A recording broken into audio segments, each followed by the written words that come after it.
क्या आपने कभी सोचा है कि मरने के बाद क्या होता है?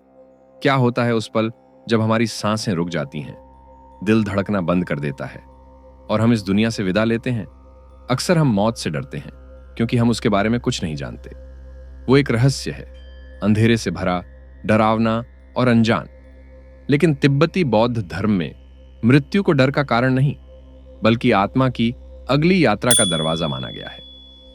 नमस्कार दोस्तों, मैं आपका स्वागत करता हूं सुनो बुक समरी में, जहां हम आज एक बहुत ही खास और रहस्यमय किताब की बात करेंगे, the Tibetan book of the dead, यानी बार्दो थोदौल की।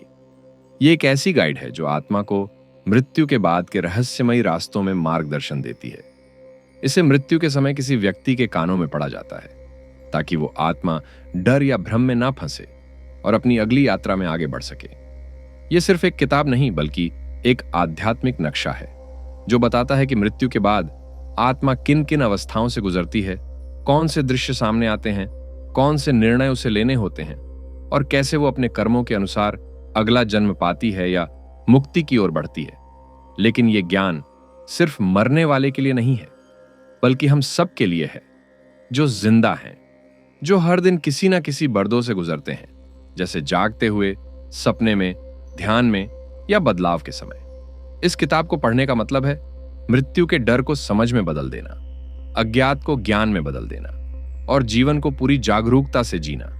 तो आइए इस आध्यात्मिक यात्रा की शुरुआत करते हैं, जहां हम जानेंगे कि बर्दो क्या होता है, मृत्यु के समय आत्मा के साथ क्या होता है और कैसे हम इस ज्ञान से अपनी जिंदगी और अपनी मौत दोनों को एक नई रोशनी में देख सकते हैं।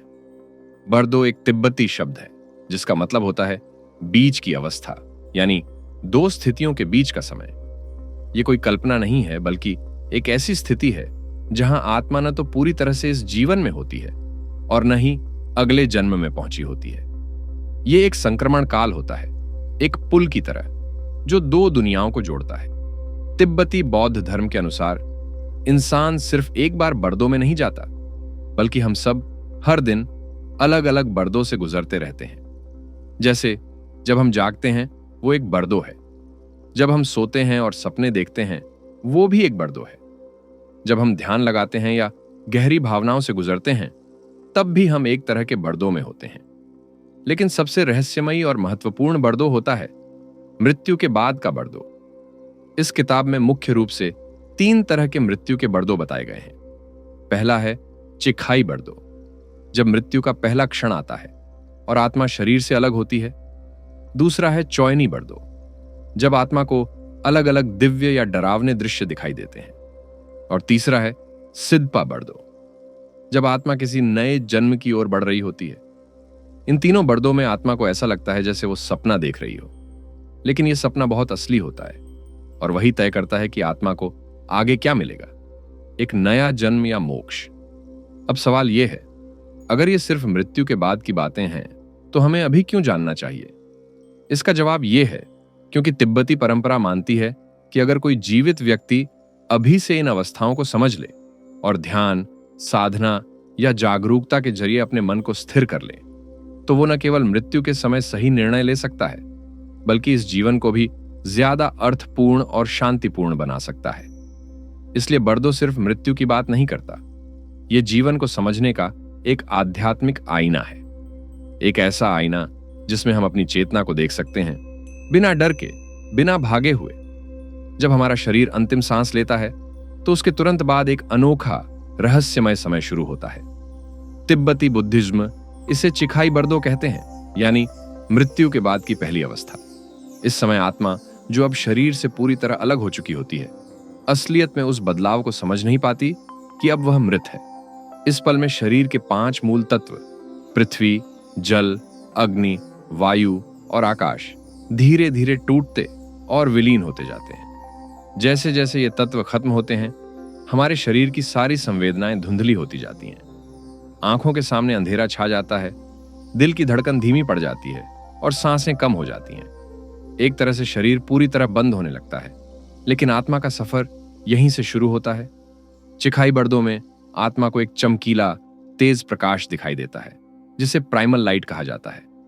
यह प्रकाश कोई बाहरी रोशनी नहीं, बल्कि आत्मा का असली स्वरूप है। एक परम शुद्ध चेतना जो जन्म से पहले भी थी और मृत्यु के बाद भी रहेगी। लेकिन यहां एक बड़ी चुनौती होती है। ज्यादातर आत्माएं इस प्रकाश को नहीं पहचान पाती। उनकी आंखें उस सच को देखने से डरती हैं। वे उस चमक को देखकर भ्रमित और भयभीत हो जाती हैं, क्योंकि इस जीवन में उन्होंने कभी अपने अंदर की गहराई में ध्यान नहीं लगाया। उनकी चेतना उलझन में पड़ जाती है और वे अपने अस्तित्व के इस नए रूप को स्वीकार नहीं कर पाती। यदि आत्मा उस प्राइमल लाइट को पहचान लेती है तो उसे मोक्ष की अनुभूति होती है और वह इस चक्र से मुक्त हो जाती है। यह वह क्षण होता है जब मृत्यु एक अंत नहीं बल्कि स्वतंत्रता और शांति का आरंभ बन जाती है। लेकिन यदि आत्मा डर और मोह में फंसी रहे तो यह प्रकाश उसके लिए अंधेरा बन जाता है। ऐसी आत्माएं अगली बर्दों की ओर बढ़ती हैं, जहां और भी जटिल और चुनौतीपूर्ण अवस्थाएं उनका इंतजार करती हैं। तिब्बती परंपरा में कहा गया है कि मृत्यु के तुरंत बाद इस किताब बार्डो थोडोल को आत्मा के कानों में पढ़ा जाता है। यह ऐसा मंत्र है जो आत्मा को याद दिलाता है कि तू मर चुका है, डर मत, यह प्रकाश तेरा सच्चा स्वरूप है, इसे अपनाओ। सोचिए, अगर हम जिंदगी में ही इस ज्ञान को समझ लें तो क्या हम उस अंतिम क्षण में अपने आप को पहचानने में सक्षम नहीं होंगे? चिखाई बर्दो हमें यही सीख देता है कि वह दिव्य प्रकाश हम सब के अंदर छुपा है। हमें सिर्फ उसे देखना और स्वीकार करना है। मृत्यु का पहला क्षण इसलिए बहुत महत्वपूर्ण होता है क्योंकि यह आत्मा की सबसे बड़ी परीक्षा होती है। क्या हमने अपने अंदर की असली प्रकृति को जाना है या नहीं? इस परीक्षा में असफल होने पर आत्मा भ्रमित होकर अगली अवस्थाओं की ओर बढ़ जाती है। अब हम आगे जानेंगे कि जब आत्मा इस प्रकाश को नहीं पहचानती तो क्या होता है और वह किन कठिन रास्तों से गुजरती है। जब आत्मा चिखाई बर्दो के उस तेज और शुद्ध प्रकाश को पहचान नहीं पाती तो वह अगली अवस्था चौयनी बर्दो में प्रवेश करती है। यह वह समय होता है जब आत्मा का मन पूरी तरह भ्रमित और उलझा हुआ होता है। चौयनी बर्दो को हम एक मानसिक और आध्यात्मिक दर्पण भी कह सकते हैं, क्योंकि यहां आत्मा को अपने सारे कर्मों का प्रतिबिंब दिखाई देता है, जैसे कोई शीशे में खुद को देख रहा हो। इस दर्पण में आत्मा के सामने दो तरह के दृश्य प्रकट होते हैं। एक तरफ होते हैं वे सुंदर, शांत और दिव्य देवता, जिनका रूप प्रेम, करुणा और उच्चतम ज्ञान से भरा होता है। ये देवता आत्मा को शांति, मोक्ष और आध्यात्मिक उन्नति की ओर लेकर जाने का संदेश देते हैं। उनकी चमक और सौम्यता आत्मा को सुकून और समझ का एहसास कराती है। लेकिन दूसरी तरफ आत्मा को डरावने, क्रोधित और उग्र रूप दिखाई देते हैं। ये रूप भय, क्रोध, लालच, द्वेष और भ्रम के प्रतीक होते हैं। ये दर्शाते हैं उस मानसिक अवस्था को जिसमें हम अपने जीवन में फंसे रहते हैं।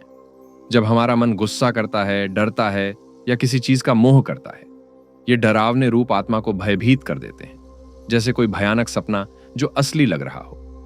पर सबसे खास बात यह है कि ये सब दृश्य बाहर से नहीं आते। ये सब हमारे अपने मन की उपज होते हैं। हमारे जीवन के हर अनुभव, हर भावना, हर विचार का प्रतिबिंब होते हैं, जैसे हम अपने अंदर के जंजाल को बाहर देख रहे हों। अगर आत्मा शांति की अवस्था में है, उसने जीवन में ध्यान और साधना की है और खुद को समझा है, तो वह इन रूपों को पहचान लेती है। उसे पता होता है कि ये दृश्य असली नहीं बल्कि उसके अपने मन के बने हुए हैं। वह डरती नहीं, उलझती नहीं, बल्कि इस समझ के साथ इन रूपों को पार कर लेती है। यही वह मौका है जब आत्मा अपनी अगली यात्रा मुक्ति की ओर बढ़ जाती है। लेकिन अगर आत्मा अभी भी मोह, डर और अज्ञान के जाल में फंसी हुई है तो ये रूप उसके लिए असली हो जाते हैं। वह डर जाती है, भागने लगती है या खुद को फंसा हुआ महसूस करती है। यही भ्रम उसे संसार के चक्र में बांध देता है और वह नए जन्म की ओर बढ़ती रहती है। चौयनी बर्दों में सबसे बड़ा भ्रम यह होता है कि आत्मा सोचती है, मैं अभी भी जीवित हूं। उसे अपनी मौत का एहसास नहीं होता। वह अपने पुराने रिश्तों, अपनी जमीन, अपने शरीर से जुड़ी रहती है। पुराने सुख दुख, यादें, मोह सब उसे बांध लेते हैं। इसलिए वह भटकती है, अपनी असली स्थिति को समझ नहीं पाती। तिब्बती परंपरा में इस बर्दों में बार्दो थोडोल को जोर जोर से पढ़ा जाता है ताकि आत्मा को यह चेतावनी मिल सके कि डर मत, जो तू देख रहा है वह तेरा ही मन है, यह सब असली नहीं है। इस आवाज से आत्मा का भ्रम टूट सकता है और वह सच को पहचान कर आगे बढ़ सकती है। यह बर्दो हमें यह गहरा सत्य सिखाता है कि मृत्यु के बाद हमारे साथ कोई चीज नहीं जाती सिवाय हमारे कर्मों के। हमारे कर्म ही हमसे जुड़े रहते हैं और वे ही हमारे सामने एक एक करके चित्र बनकर प्रकट होते हैं। इसीलिए जीवन में किए गए हर कर्म का प्रभाव मृत्यु के बाद आत्मा के सामने एक दिव्य दर्पण की तरह आता है। इसीलिए यह बहुत जरूरी है कि हम जीवन में अपने कर्मों का ध्यान रखें, अपनी सोच को शुद्ध करें और भय या मोह से ऊपर उठने की साधना करें। तभी हम चौनी बर्दों की परीक्षा में सफल हो सकते हैं और अपनी आत्मा को अगली यात्रा के लिए मुक्त कर सकते हैं। अब जब आत्मा ने चिखाई बर्दों में उस दिव्य प्रकाश को नहीं पहचाना और चौनी बर्दों में भ्रम और डर से घबरा गई, तो वह अगली और आखिरी अवस्था सिद्धपा बर्दों में पहुंचती है। यह वह बर्दो है जहां आत्मा को अपना अगला कदम चुनना होता है, या तो मोक्ष की ओर बढ़ना, यानी इस जन्म मरण के चक्र से मुक्त होना, या फिर पुनर्जन्म लेकर इस संसार में फिर से आना। सिद्धपा बर्दो का मतलब है पुनर्जन्म की यात्रा। यह आत्मा के लिए निर्णायक मोड़ होता है। यहां आत्मा अपने पूरे जीवन के कर्मों को गहराई से महसूस करती है। जैसे कोई फिल्म जो बार बार चल रही हो, वैसे ही उसकी जिंदगी के सारे सुख दुख, किए गए अच्छे बुरे कर्म, प्यार, नफरत, मोह माया उसके सामने जीवंत हो उठते हैं। आत्मा अपने मन के भीतर पल पल चल रहे इन दृश्यों को देखती है और समझती है कि उसने क्या किया, क्यों किया और इसका क्या असर हुआ। यही वह समय होता है जब उसकी आत्मा पूरी तरह अपने कर्मों से जुड़ी होती है। ये कर्म उसके अगले जन्म का रास्ता तय करते हैं। धीरे धीरे आत्मा उस अवस्था में पहुंचती है जहां उसे अलग अलग नए जन्मों के दृश्य दिखने लगते हैं। कभी कोई मां का रूप उसके सामने आता है, तो कभी कोई नया घर, कोई नया शरीर। ये दृश्य आत्मा के आकर्षण के अनुसार उसे खींचते हैं। अगर आत्मा किसी विशेष रिश्ते, वस्तु या भावना के प्रति बहुत अधिक जुड़ी हुई है, तो वह उसी प्रकार के नए जन्म के लिए आकर्षित हो जाती है। मान लीजिए, अगर किसी आत्मा ने जीवन में बहुत ज्यादा गुस्सा या लालच रखा है, तो वह अगले जन्म में उसी भावना को लेकर जन्म ले सकती है। या अगर किसी की बहुत ज्यादा मोहब्बत किसी व्यक्ति से थी, तो वह उस संबंध के आसपास एक नया जीवन शुरू कर सकती है। यही कर्मों का परिणाम है। जो बीज हमने बोए, वही फल हमें मिलना है। लेकिन सिद्धपा बर्दो में एक और बड़ी बात संभव है। अगर आत्मा इस समय पूरी जागरूक हो जाए, अगर उसे बार्दो थोदोल की शिक्षा याद आए या कोई उसे सही दिशा दिखाए, तो वह अपने इन मोह माया और भ्रमों से ऊपर उठ सकती है। उसे समझ आ सकता है कि यह सब भी एक भ्रम है, असली कुछ नहीं है। अगर ऐसा हो जाता है, तो आत्मा इस जन्म मरण के चक्र से मुक्त हो सकती है। वह मोक्ष पा सकती है, एक ऐसी अवस्था जहां जन्म और मृत्यु का कोई अंत नहीं होता, सिर्फ शांति और शुद्ध चेतना का अनुभव होता है। यह आत्मा के लिए अंतिम और सबसे बड़ा मौका होता है अपने सारे बंधनों से आजाद होने का। तिब्बती संतों का मानना है कि यदि इस बर्दों में सही मार्गदर्शन और ज्ञान दिया जाए, तो आत्मा स्वर्ग या उच्चतर लोकों में जा सकती है या सीधे मोक्ष को प्राप्त कर सकती है। लेकिन अगर आत्मा फिर भी डर, मोह और अज्ञान की स्थिति में फंसी रहती है, तो उसे पुनः एक नए शरीर के साथ इस संसार में जन्म लेना पड़ता है। फिर से जन्म, फिर से जीवन, फिर से संघर्ष, और फिर वही चक्र चलता रहता है। जन्म, जीवन, मृत्यु, बर्दो, पुनर्जन्म। यह अनंत चक्र कभी खत्म नहीं होता जब तक आत्मा पूरी तरह से जागरूक और मुक्त नहीं हो जाती। इसलिए सिद्धपा बर्दो हमें यह बहुत बड़ी सीख देता है कि जीवन और मृत्यु के बीच के सारे अनुभव हमारे अपने मन पर निर्भर करते हैं। अगर हम अभी से अपने मन को शुद्ध करें, अपने कर्मों को सुधारें और ध्यान के माध्यम से जागरूकता बढ़ाएं, तो हम इस जन्म मरण के चक्र से बाहर निकल सकते हैं। यही तिब्बती ज्ञान की महान बात है कि हमारा हर कर्म, हर सोच हमारे अगले कदम को तय करती है। और हमारे पास अभी भी मौका है इस जीवन में जागने का, अपने मन को साफ करने का और आत्मा को मोक्ष की ओर ले जाने का। हम जो कुछ भी करते हैं, सोचते हैं या महसूस करते हैं, वो सब हमारे अंदर गहराई से जमा हो जाता है। इन्हीं कर्मों का असर हमारे पूरे अस्तित्व पर पड़ता है। तिब्बती परंपरा में मृत्यु को कोई अंतिम अंत नहीं माना जाता, बल्कि इसे एक दर्पण की तरह देखा जाता है जो हमारे जीवन के हर कर्म को हमारे सामने साफ साफ दिखाता है। मृत्यु के बाद हमारी आत्मा उस दर्पण में अपने कर्मों को देखती है, कभी एक उज्जवल प्रकाश के रूप में, कभी डरावने और भयानक रूपों के रूप में। कभी ये मोह और वासना के रूप में प्रकट होते हैं, तो कभी करुणा और प्रेम की अनुभूति के रूप में।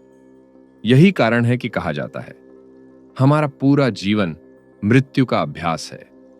अगर हम जीवन में जागरूकता, जिम्मेदारी और प्रेम के साथ कर्म करें तो मृत्यु के बाद हमारी चेतना शांत और स्थिर रहती है।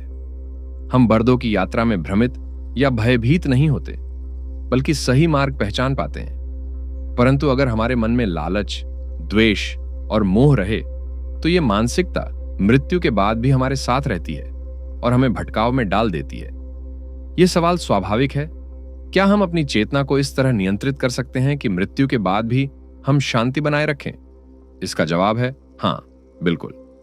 ध्यान यानी मेडिटेशन, आत्मचिंतन और साधना ही वे साधन हैं जो हमें बर्दों की तैयारी कराते हैं। जब हम नियमित रूप से अपने मन के साथ बैठते हैं, अपने भीतर झांकते हैं, तो धीरे धीरे हम अपने अंदर के डर को कम करते हैं। हम उस दिव्य प्रकाश को पहचानने लगते हैं जो हमारी असली पहचान है। यही जागरूकता मृत्यु के बाद बर्दों में भी हमें सही रास्ता दिखाती है। तिब्बती योगी तो जीवन भर इसी साधना में लगे रहते हैं। वे हर रात की नींद को एक छोटी मृत्यु मानते हैं, हर ध्यान को आत्मा की यात्रा और हर सांस को परम चेतना से जुड़ने का साधन। यदि हम भी अपनी जिंदगी में यही अभ्यास अपनाएं तो मौत से डरना बंद कर सकते हैं। हम अपनी चेतना इतनी मजबूत बना सकते हैं कि जब भी मृत्यु आए या बर्दों की अवस्था आए, हम निडर होकर मुस्कुरा सकें और कह सकें, मैं तैयार हूं, मैं जानता हूं कि मैं कौन हूं। और यही इस किताब का सबसे बड़ा संदेश है। The Tibetan book of the dead सिर्फ मरने वालों के लिए नहीं है, यह हर उस इंसान के लिए है जो जीते जी खुद को समझना चाहता है। क्योंकि जब हम अपने भीतर की उस दिव्य रोशनी को पहचान लेते हैं तो मृत्यु भी बस एक बदलाव बन जाती है जिसे लेकर कोई डर नहीं रहता।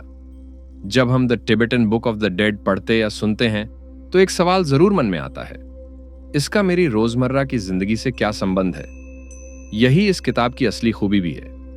यह केवल मृत्यु को समझाने की किताब नहीं, बल्कि जीवन को पूरी तरह से अपनाने और गहराई से जीने की शिक्षा भी है। सबसे पहला सवाल यही उठता है, मृत्यु से डरना क्यों छोड़ें?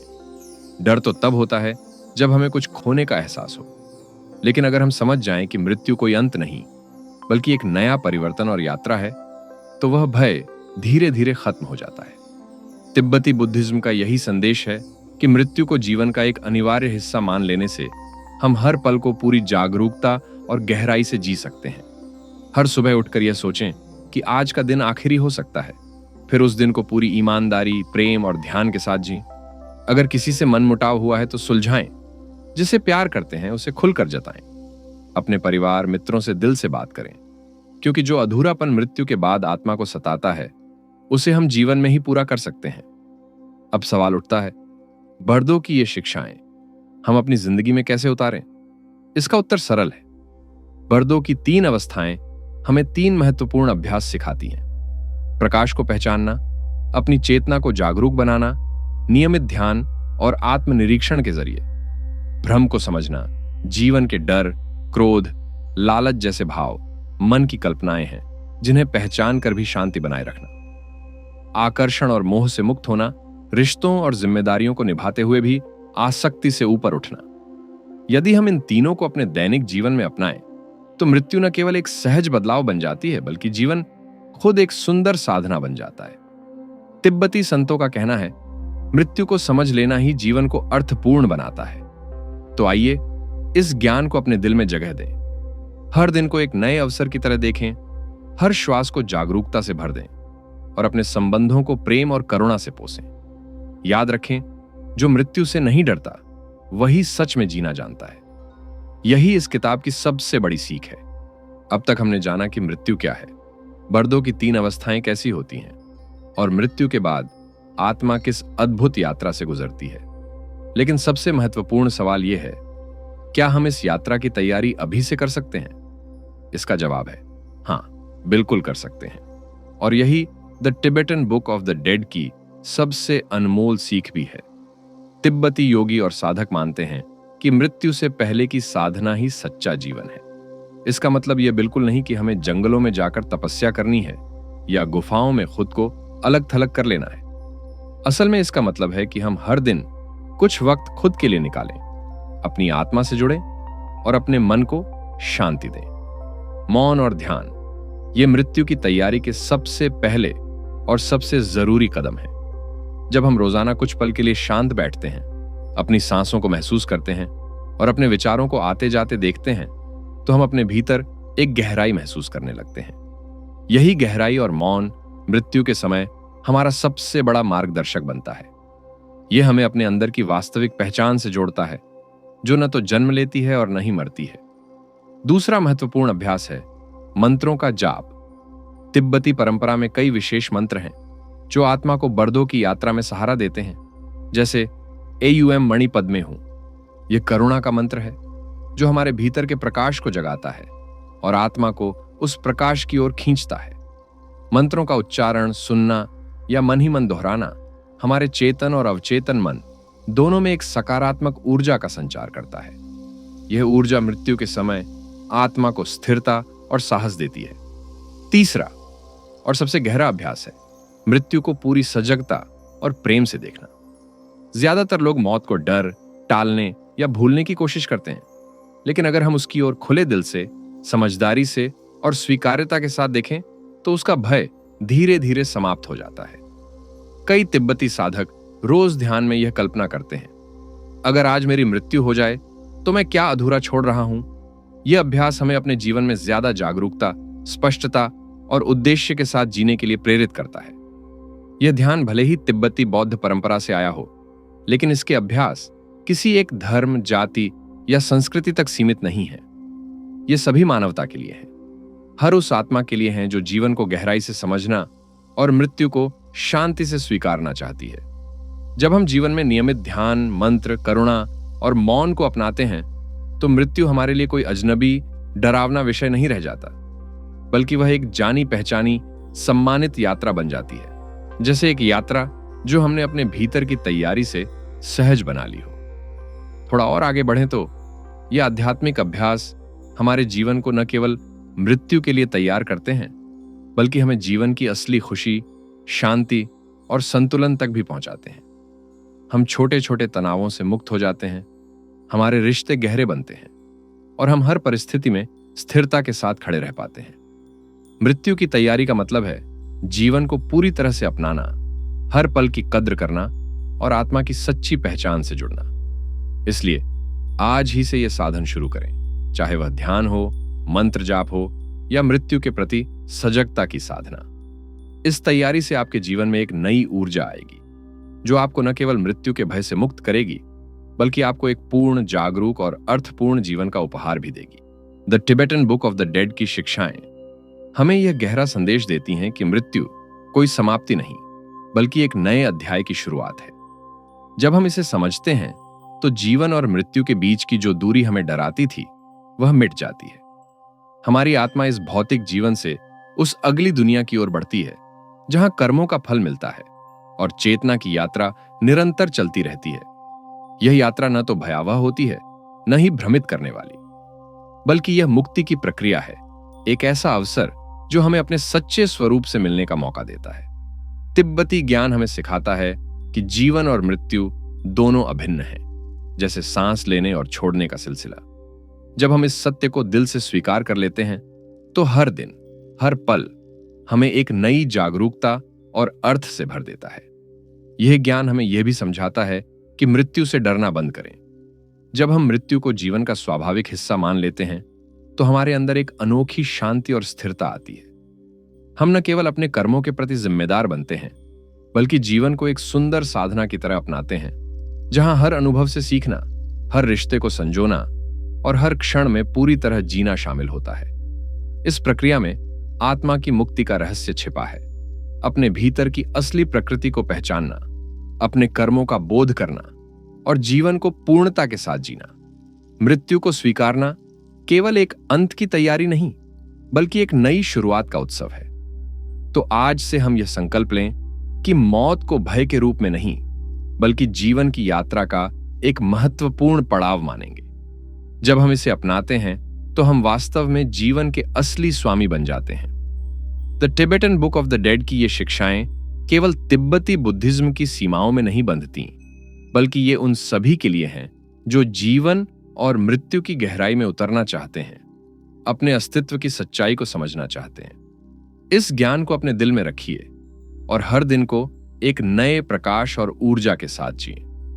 अगर आपको यह वीडियो पसंद आया हो तो कृपया लाइक करें और अपनी सोच या अनुभव कमेंट में साझा करें। ऐसे ही और गहरे, जीवन बदलने वाले किताबों के सार सुनने के लिए हमारे चैनल सुनो बुक समरी को सब्सक्राइब करें और बेल आइकन दबाना न भूलें, ताकि आप हमारी हर नई वीडियो सबसे पहले देख सकें। आपके साथ इस आध्यात्मिक यात्रा में जुड़कर बहुत खुशी हुई। फिर मिलेंगे एक नए किताब के सार के साथ। तब तक खुद का ध्यान रखें, जागरूक रहें और जीवन को पूरी गंभीरता और प्रेम के साथ जिएं।